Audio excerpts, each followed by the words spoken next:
post up the instructions for all of the essays.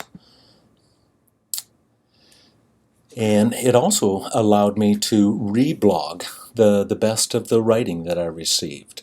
And this gave me an opportunity the week after assignments were turned in to go ahead and review the reblogged Tumblr assignments. In this case, an essay which was one of the best freshman essays I've received perhaps ever. Came in from Jordana Rothberg, and this gave me an opportunity to sort of showcase her writing for the class and to talk about the qualities of the writing and what it did right, the strengths of the writing. And so I was able to do this throughout the semester on various assignments. And it was a bit of an honor that the kids, who got reblogged, a bit of a bragging thing there. And it also, according to the feedback that I received, made them very conscious that other people were reading their writing. And I think, as you can see, just through this brief sort of passage through these works, that I received some wonderful writing, some writing that was really interesting to read and well thought out, and uses a lot of sources to justify its assertions and claims and so forth. These examples, as I'm paging down, are of the persuasive essay, which was a difficult essay to write about. I was asking about the nature of justice, about whether justice should be a kind of coherent idea in terms of our morality.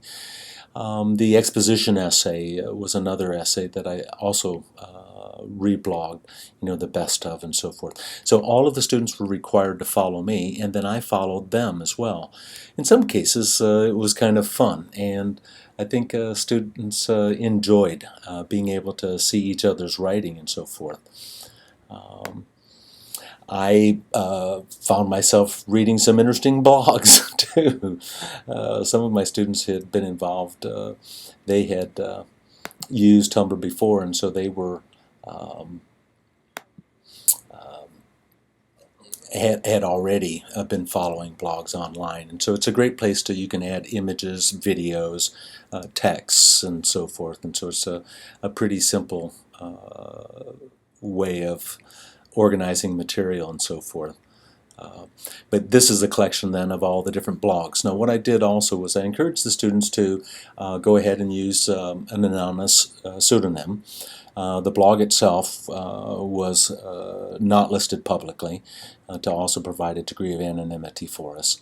It's not that our writing could not be found by someone who was looking for a specific topic or something like this. They might run into us and find us, but I have yet to see any evidence that anybody has found any of our students' writing online and commented on it either.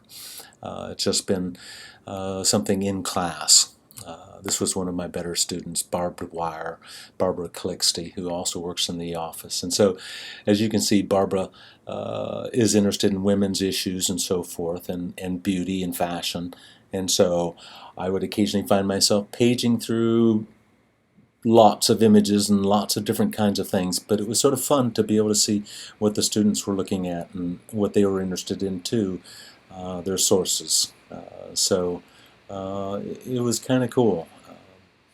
At any rate, that turned out to be a really good device, and really added an element to our class that wouldn't have been there probably without the use of technology.